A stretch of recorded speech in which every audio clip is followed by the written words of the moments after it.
Halo, selamat siang teman-teman semua yang ada di seluruh belahan dunia. Bertemu lagi dengan saya Bang Lo untuk berbagi pengetahuan teman-temannya. Pengetahuan tentang sakit akibat gangguan sihir atau roh-roh jahat atau bangsa jin yang ada pada tubuh teman-teman semuanya. Tapi pengetahuan yang saya bahas kali ini teman-teman adalah pengetahuan tentang hal yang namanya kesurupan. Kenapa seseorang bisa mengalami yang namanya kesurupan? Tapi sebelum itu saya mengucapkan dulu salam logika. Berlimpahlah kebijaksanaan untukmu dan keluargamu kini dan masa yang akan datang. Dan selamat siang. Shalom. Assalamualaikum, damai sejahtera. Om Swastiastu dan Namo Buddhaya. Serta salam kebajikan buat teman-teman semua yang ada di seluruh belahan dunia.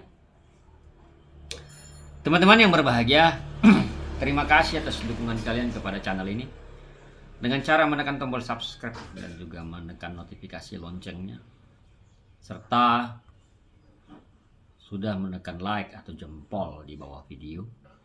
Tidak lupa juga ya menekan like-nya, memberikan komentar dan juga membagi-bagikan video-videonya. Nah teman-teman semuanya, saya juga membuka kelas terapi langsung, pembersihan dan pelepasan langsung secara live dengan saya Bang Lo untuk pembersihan dan pelepasan ikatan sihir atau roh-roh jahat atau sakit tidak jelas pada tubuh teman-teman, yang mana sifatnya bergabung ya. Gabung di dalam channel Bang Lo Ken memang membutuhkan biaya teman-teman, tapi saya rasa nggak terlalu besar ya. Nah teman-teman semuanya,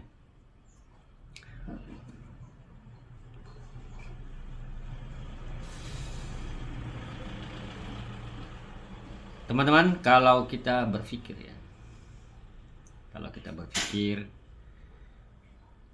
seseorang terkena sihir bingung mau kemana. Nah saya juga membuat WhatsApp admin di samping judul. Jadi kalau ada teman-teman yang mau konsultasi, mengeluhkan keluhannya tentang sakit yang dialami akibat gangguan sihir atau santet, silakan chat saja di WA admin di samping judul. Tidak ada mahar dan tidak ada biaya, bebas kalian mau chat, tapi dengan catatan sopan dan memang serius mau konsultasi. Nah,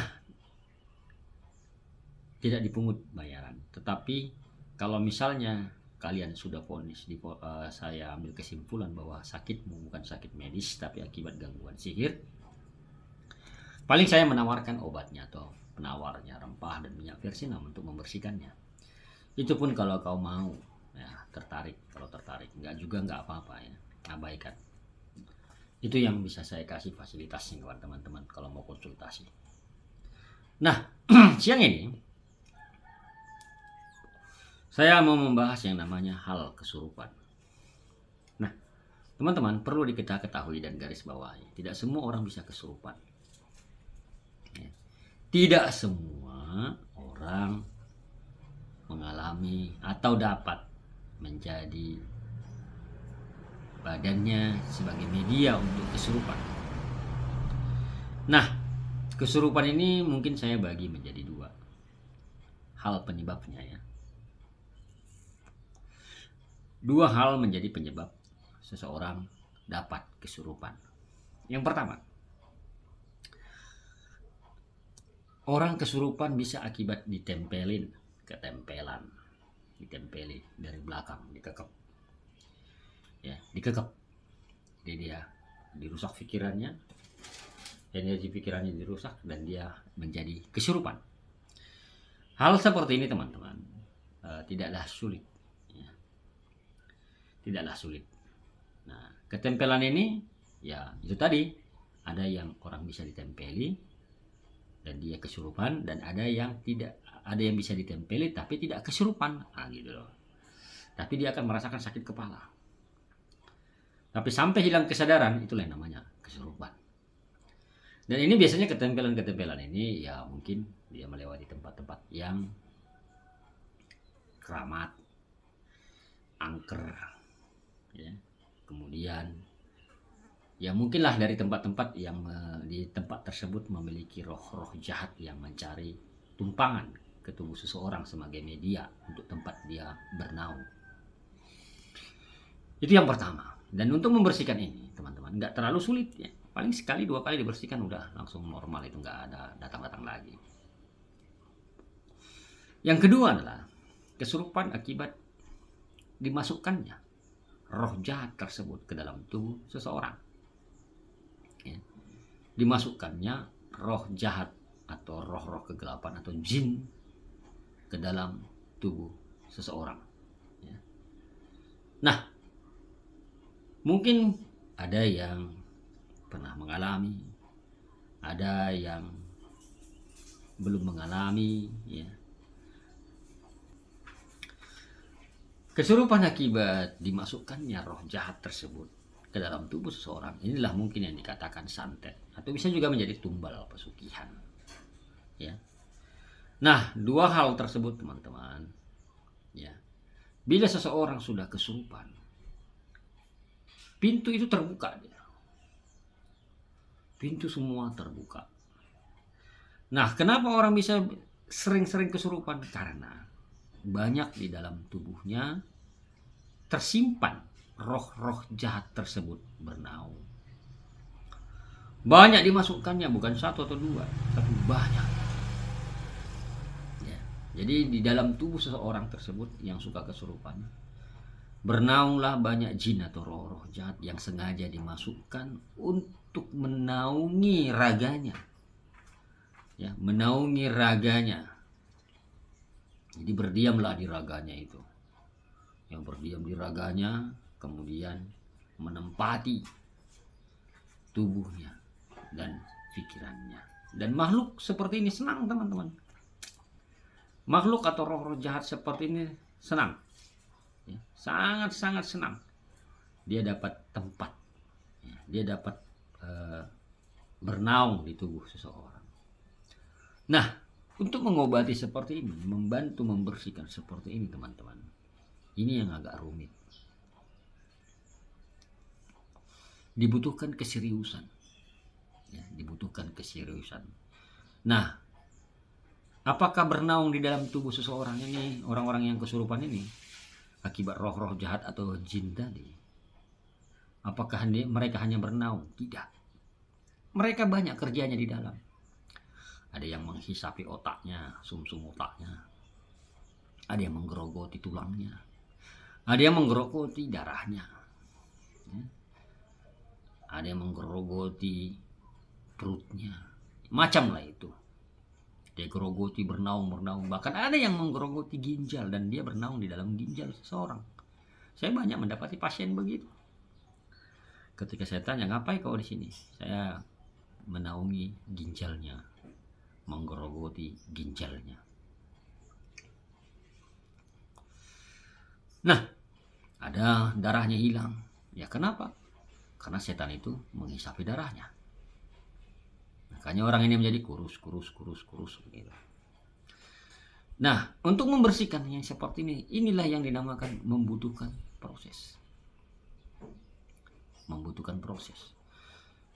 Dan tidak cukup hanya sekali, 2 kali, 3 kali untuk membersihkan orang seperti ini. Jadi dari dalam itu dia harus dikuras itu, yang dimasukkan ke dalam itu. Setan yang sebanyak itu dikuras. Ya. Kuras satu keluar. Kuras satu keluar. Nah, begitu. Dan ingat, setan satu diusir, dia akan datang membawa kawannya lebih banyak lagi. Maka disinilah dibutuhkan yang namanya kesabaran. Dibutuhkanlah yang namanya pelepasan. Pelepasan ini tidak hanya saja mengusir, tapi juga sifatnya menghancurkan.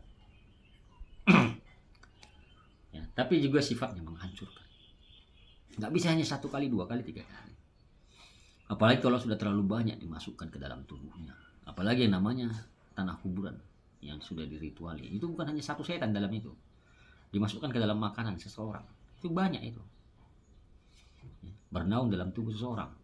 Bisa berubah-berubahlah dia kesurupannya. kadang ini masuk, kadang ini, kadang ini, kadang ini. Nah, begitu teman-teman. Jadi ketika roh jahat ini masuk ke dalam tubuhnya, pintunya terbuka lebar-lebar. Jadi bebaslah mereka masuk ke dalam tubuh seseorang tersebut.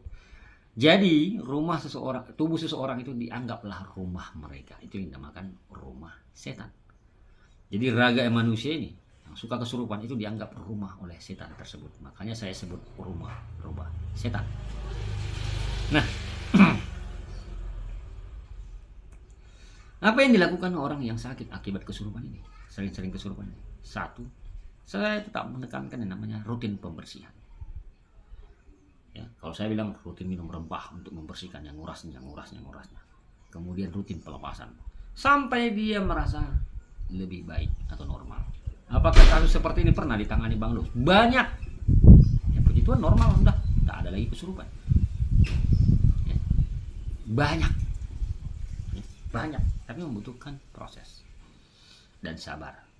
Nah, ada orang bilang mungkin karena dia sering kesurupan kan? Dibilanglah karena dia sering kesurupan, dibilanglah kurang iman.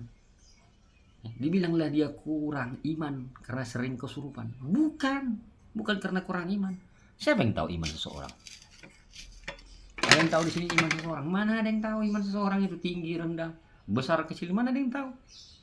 Bukan permasalahan kurang iman. Tetapi ketika orang ini kesurupan dan sering kesurupan, dia bukan kurang iman, tetapi kurang fokus. Makanya ketika disuruh berdoa, dia ngantuk, tidur gini. Suruh berdoa, tidur. Itu bukan karena kurang iman, tapi kurang fokus. Karena pikirannya sudah dikuasai sama roh jahat tersebut. Jadi teman-teman semuanya, ketika orang yang sudah sering kesurupan atau suka kesurupan, fokuslah dibersihkan dari dalam dan dari luar.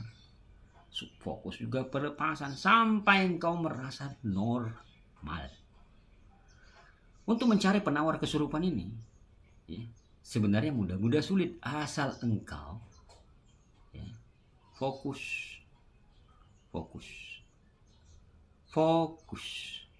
dalam doa, fokus dalam pengobatan.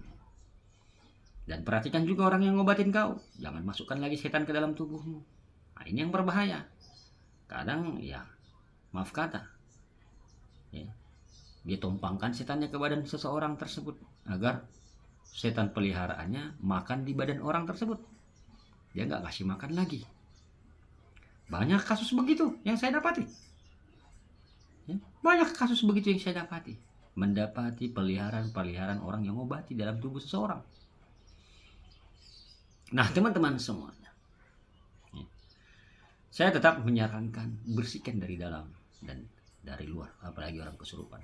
Jadi ketika engkau ya belum bersih, manfaat misalnya kau sudah agak jarang kesurupan, jangan kau lengah, rutin dibersihkan lagi, biar benar-benar tetap normal. Ketika ini nanti kumat misalnya, ini bisa lebih parah lagi kumatnya. Kenapa? Karena ada celah. Celah inilah dimanfaatkan untuk membawa setan itu lebih banyak lagi untuk bernaung di dalam raga seseorang yang suka kesurupan tersebut. Jadi diusahakan normal. Kuras. Kemudian hancurkan ya, itu dengan pelepasan. Jadi bagi kalian yang belum bergabung di acara pembersihan dan pelepasan, saya sarankan ayo bergabung. Ya. Saya sarankan ayo bergabung. Apalagi yang sudah memesan rempah ya, untuk pembersihan. Itu perlu pelepasan. Ya, perlu pelepasan. Jangan dikira hanya sudah minum rempah dan gosok minyak persenang itu. Apakah itu sudah bersih? Belum. Kan akan datang serangan-serangan lagi lewat angin. Justru ini yang dibersihkan dengan yang namanya pelepasan. Nah teman-teman, jadi kesurupan dan suka kesurupan itu bukan karena kurang iman, tetapi terlalu terbuka pintu di tubuhnya ini, di raganya ini, ya, sehingga roh-roh jahat tersebut gampang masuk. Dan di dalamnya sudah ada namanya diikat bahwa setan tersebut berumahlah di raga seseorang yang menjadi target untuk tempat dia bernaung. Ini bisa dikategorikan santet, bisa dikategorikan santet, juga bisa dikategorikan ada juga untuk penumbalan atau menambah kekuatan ilmu hitam seseorang dengan menghisapi darahnya, menghisapi otaknya. Ya. Jadi hal-hal seperti ini jangan dianggap sepele. Ini berbahaya karena dia bisa merusak pikiran seseorang. Jadi dia jadi orang bingung nanti. Sebentar sadar, sebentar nggak sadar, sebentar sadar, sebentar nggak sadar. Jadi dia bingung, menjadi orang bingung. Nah, teman-teman semuanya, semoga pengetahuan singkat ini bermanfaat untuk orang banyak di luar sana. Terlebih juga sakit akibat gangguan sihir atau santet atau roh jahat yang mengganggu tubuh teman-teman semuanya. Saya Bang Lo mengucapkan syukur dan terima kasih dan saya beriklan dulu. Saya beriklan namanya Gelang Trilo. Ini dia. Jadi gelang trilo teman-teman sebagai peredam sihir atau roh jahat atau kiriman santet yang mengganggumu lewat angin. Ya biar jangan terlalu telak kau tergeletak terkena kiriman santet tersebut. Jadi gelang trilo ini khusus saya buat sebagai peredam sihir atau santet itu datang mengganggumu. Dan tidak ada pantangannya. Kau bisa bawa mandi, bawa tidur, bawa ke tandas atau ke WC, buang air besar, buang air kecil, jalan-jalan ke mall bisa. Jadi gelang trilo ini dipakai di tangan kiri. Nah, jadi ini sebagai peredam kiriman santet yang mengganggu dirimu. Baik tertidur dan terjaga biar jangan terlalu telak kau kena. Dan harganya ini saya patok 55.000. Kalau ada yang tertarik silakan chat di WhatsApp di samping judulnya, WA admin. Kalau ada yang tertarik. Baik, saya Bang Lo mengucap syukur dan terima kasih. Sehat selalu. I love you, Amisu. Bye-bye.